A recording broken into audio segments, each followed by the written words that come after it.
आपको जय मसीह की। आज मैं आपसे बात करना चाहता हूँ कि हमारी जो बहुत सारी चिंताएं होती हैं इस जीवन में जीने के लिए, उनके बारे में। और ये स्वाभाविक है, हम इंसान हैं, हम इस दुनिया में जी रहे हैं, तो बहुत सारी चिंताएं होना एक स्वाभाविक सी बात है। हमें अपने भविष्य की चिंता होना, अपने परिवार के भविष्य की चिंता होना, और आगे आने वाले दिनों के बारे में सोचना, और बहुत सी ऐसी बातें कि कभी बीमारी ना आ जाए, कोई भूकंप, बाढ़ पे, या और भी कई तरह की ऐसी चीज़ें जो हमारे जीवन में हो सकें, वो कहीं हो ना जाएं। ऐसी बहुत सारी चिंताएं और डर हमारे जीवन में बना रहता है। और मैं आपको इस बारे में ये बताना चाहता हूँ कि आपको इनसे डरने की आवश्यकता नहीं है, और ना आपको चिंता करने की आवश्यकता है। यीशु मसीह ने बाइबल में एक बात कही कि तुम चिंता क्यों करते हो, क्यों चिंता करते हो? क्योंकि तुम चिंता करके अपना एक बाल सफ़ेद से काला और काले से सफ़ेद नहीं कर सकते।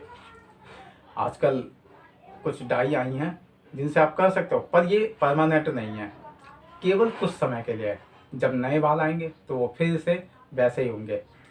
तो कहने का मतलब ये है कि आप चिंता करके खामखा अपना समय बर्बाद कर रहे हैं और अपने आप को नुकसान पहुंचा रहे हैं, जबकि परमेश्वर ने आपकी सारी चिंताओं को अपने ऊपर ले लिया है। अगर हम बाइबल के नए नियम में पढ़ते हैं तो वहाँ इस तरह से लिखा है कि अपनी सारी चिंता उसी पर डाल दो। भाई, आपको टेंशन लेने की, आपको चिंता करने की आवश्यकता है ही नहीं, क्योंकि उसने कहा कि सारी चिंता मुझ पर डाल दो। भाई, चिंता करने के लिए मैं हूँ तो सही, मेरे पास आओ और मुझ पर अपनी चिंता, अपने सारे बोझ को मुझ पर डाल दो। आप बोझ से दबे हुए हैं, आप बहुत परेशान हैं, तो ये सारी चिंताएं और ये सारी परेशानियां अब आपकी नहीं हैं, क्योंकि आप एक विश्वासी हैं। तो परमेश्वर हैं जो आपकी चिंताओं को, आपकी परेशानियों को अपने ऊपर लेना चाहते हैं। बस आपको करना यह है कि आपको उनके पास जाना है और अपनी सारी चिंताओं को उनके ऊपर डाल देना है। आपको ज़्यादा परेशान होने की आवश्यकता नहीं है। आपको ये नहीं सोचना कि भाई कल का दिन कैसा होगा, परसों का दिन कैसा होगा, अगला साल कैसा होगा। इस बारे में चिंता करने की आपके पास कोई वजह नहीं होनी चाहिए। आपको ये कहना चाहिए कि हाँ, मेरा दिन चाहे कैसा भी हो, लेकिन मेरा परमेश्वर मेरे साथ है। अब देखिए, मैं आपको बताता हूँ, आपके जो पूर्वज थे, यानी कि जो मसीह लोग थे, या फिर आप क्रिश्चियन कह सकते हैं, वो लोग कैसे भी हालात में जिए हों, लेकिन आप अपने आसपास की चीज़ों को देखिए। उन चीज़ों का, ज़्यादातर चीज़ों का आविष्कार उन लोगों ने ही किया। 90% से ज़्यादा चीज़ों का आविष्कार उन्होंने किया। अब ये कोई आपसे अलग नहीं थे, वो भी वैसा ही खाना खाते थे, वैसे ही रहते थे। उनको भी पहनने के लिए एक जोड़ी कपड़े चाहिए थे, उन्हें भी खाने के लिए 2-4 रोटी चाहिए थी। वो भी एक घर में रहते थे। वो उनका भी शरीर ज़्यादा 5 या 6 या 7 फुट होगा। उनका भी वजन 50 से 60, 70, 80, 100 किलो होगा। तो वो आप जैसे ही थे, आपसे अलग नहीं थे। तो उसी तरह आपको कोई विशेष तौर पर ऐसा नहीं बनाया कि आपके अंदर सारी कमियां कूट के भर दी हों। नहीं, अगर आपके अंदर कोई कमियां हैं तो गिदोन की पुस्तक को जब आपने कभी पढ़ा होगा तो उसमें आपने देखा होगा कि उसकी कमियों के बावजूद परमेश्वर ने उसे ही चुना है। अब आपको चुना है इसलिए, चाहे आपके अंदर कोई भी कमी क्यों ना हो, उस कमी के द्वारा ही परमेश्वर आपको ऊंचा उठाना चाहते हैं। अब देखिए, आपके घर में पंखा होगा तो उस पंखे को देखिए, ये पंखा किसने बनाया?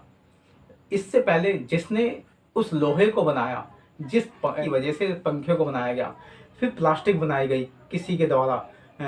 आप गूगल में सर्च करके देख सकते हैं, वो सारे लोग या तो क्रिश्चियन थे, या फिर उन्होंने कहीं ना कहीं उनका संबंध के क्रिश्चियन परिवार से था। तो अगर आपके घर में कुर्सी, टेबल, टीवी या और भी कोई चीज़ है ऐसी, वो कहीं ना कहीं आपके मसीह पूर्वजों से संबंधित है। उन्होंने ही इन चीज़ों का आविष्कार किया, उन्होंने खोज की। परमेश्वर ने कहा था कि मैं तुझे धरती में, भूमि में गड़ा हुआ सोना, लोहा, पीतल ये सब दूंगा, और मैं तुझे बुद्धि भी दूंगा। तो उन्हें वो सब दिया गया, उन्हें वो बुद्धि दी गई, और उसी में आप भी हैं। और ये केवल उनके लिए नहीं था, ये आपके लिए भी है कि आपको भी वो सब कुछ देंगे। बस ये है कि थोड़ा समय अलग होता है। आप इसराइलियों पर नज़र डाल सकते हैं कि वो कैसे 40 साल तक एक पहाड़ के चारों तरफ घूमते रहे। उनसे वादा किया गया था कि कनान देश आपको ही दूँगा, ये मैं किसी दूसरे को नहीं देने वाला। लेकिन 40 साल बीत गए एक पहाड़ के चारों तरफ चक्कर लगाते-लगाते। वो वहीं घूम रहे थे, उन्हें पता ही नहीं था कि हम कहाँ जा रहे हैं। लेकिन एक समय आया जब उनसे कहा गया कि अब आगे बढ़ो और बस एक नदी को और पार करना है और उसको पार करते ही तुम सीधा कनान देश में प्रवेश करोगे। तो कई बार बहुत हमारे जीवन में ऐसी समस्याएं आ जाती हैं कि हम सोच में पड़ जाते हैं कि क्या करें, कैसे अपने जीवन का निर्वाह करें। अरे हम तो एक ही जगह चक्कर काट रहे हैं, बस इसी ऐसे लग रहा है जैसे हम एक पहाड़ के चारों घूमे जा रहे हैं। हमें 20 साल हो गए, 40 साल हो गए, 25 साल हो गए, पता नहीं कितना टाइम हो गया हमें, लेकिन अभी तक हम इस झंझट से निकल नहीं पाए। एक से निकलते हैं, दूसरे में फंस जाते हैं।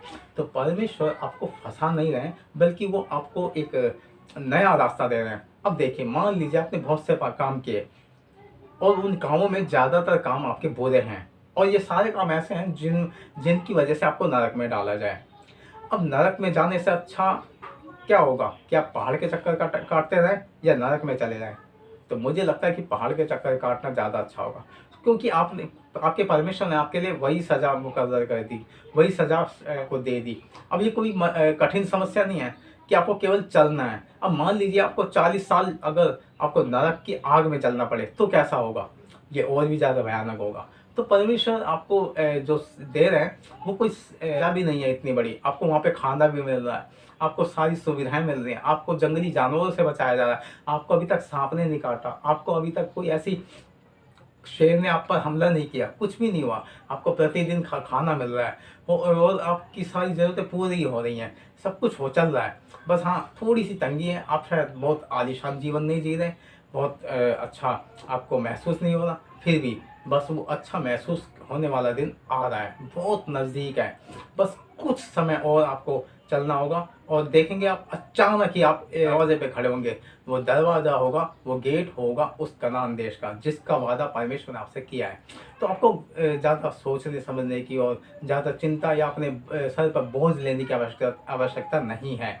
आपको आगे बढ़कर परमेश्वर के साथ चलना है, परमेश्वर पर भरोसा रखना है, विश्वास करना है उस पर कि हाँ, मेरा जीवन एक दिन अवश्य बदलेगा, मेरा जीवन एक दिन खुशहालियों से भर जाएगा। देखिए, आप चिंता करके क्या कर सकते हैं? कुछ भी नहीं। आप हो सकता है कि अगर आप ज़्यादा चिंता करेंगे तो आप गलत कदम उठा लेंगे और ये गलत कदम आपके जीवन में और ज़्यादा परेशानियाँ ले आएगा, और ज़्यादा आपको चिंता में डाल देगा। इससे अच्छा है कि आप परमेश्वर पर भरोसा रखें, प्रार्थना करें, विश्वास करें और उसका धन्यवाद करें। लगातार उसका धन्यवाद ही करें, चाहे कैसी भी कंडीशन हो, आप उसका धन्यवाद करें। हे यीशु मसीह, हे परमेश्वर, आपका धन्यवाद हो कि आपने मेरे जीवन को इतना बेहतर बना दिया। देखिए, परमेश्वर का जब आप लगातार धन्यवाद करते रहेंगे तो वो मजबूर हो जाएंगे आपके जीवन में कुछ अच्छा करने के लिए। जब हम देखते हैं कि यरीहो की दीवार टूट नहीं रही थी तो परमेश्वर ने क्या कहा कि तुम स्तुति करो परमेश्वर की, और जब तुम 7 बार स्तुति कर चुके होगे तो वो दीवार तुम्हें तोड़ने की जरूरत नहीं पड़ेगी, बल्कि वो खुद ब खुद टूट के गिर जाएगी। तो आपकी परेशानियां खुद ब खुद हल हो जाएंगी। इतनी आसानी से आप बाहर निकलेंगे कि आप सोच भी नहीं सकते। परमेश्वर ने ये सब कुछ आपके लिए किया है। उन्होंने ये सारी योजनाएं अपने लिए नहीं बनाई, उन्होंने ये योजनाएं आपके लिए बनाई हैं। वो चाहते हैं कि मेरा बेटा, मेरी बेटी, मेरा परिवार एक खुशहाल जीवन जिए, एकदम चिंताओं से मुक्त जीवन जिए, चिंताओं से मुक्त जीवन वो जी सके। ऐसा उन्होंने आपके लिए योजना बनाई है। तो उस योजना को ग्रहण करना ये हमारे ऊपर है, हम उसे ग्रहण करते हैं या नहीं करते। आप एक बात सोचिए, अधर्मी लोग इस दुनिया में जो बहुत सारे लोग हैं, मूर्ति पूजा करते हैं और बुरे बुरे काम करते हैं, लेकिन वो फिर भी बिना चिंता के जीते हैं। बस एक शाम को शराब पी लेते हैं और वो उनकी चिंता दूर हो जाती है।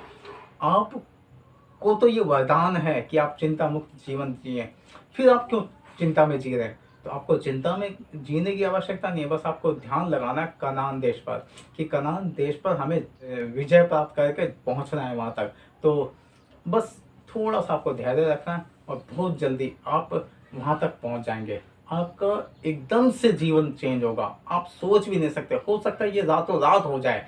देखिए, परमेश्वर आपकी बहुत ज़्यादा चिंता कर रहे हैं। वो आप ऐसा नहीं है कि परमेश्वर कहीं सो गए हैं और उन्हें आपका ध्यान ही नहीं है। उन्होंने कहा कि मैंने आपका चित्र अपनी हथेली पर बना रखा है, और जब आप, और फिर लिखा है कि खोद कर, यानी कि काट कर। जैसे आजकल लड़के लड़कियां क्या करते हैं, वो जिससे प्यार करते हैं उसका नाम ब्लेड से अपने शरीर पर काट के लिख लेते हैं, और अक्सर करके उसमें जलन होती है, दर्द होता है, और बार बार उसका ध्यान जाता है उसमें। उसी तरह परमेश्वर ने आपका चित्र, यानी कि आपकी फोटो अपने हाथ की हथेली पर बना रखी है, और बार बार जब भी जलन होती है तो उसे वो देखते हैं, और उन्हें आपका ध्यान आ जाता है। तो मैं आपसे यही कहना चाहूँगा कि आप ऐसा ना करके अपने आप को परेशान ना करें, परमेश्वर पर भरोसा रखें, वो आपकी सारी चिंताओं को दूर कर देंगे।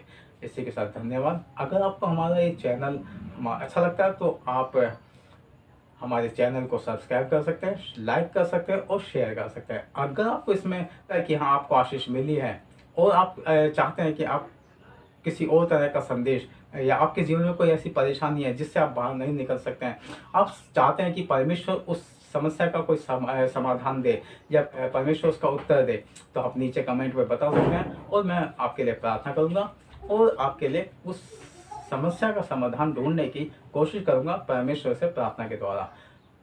आज के लिए इतना ही। आप सबको परमेश्वर आशीष दे। धन्यवाद।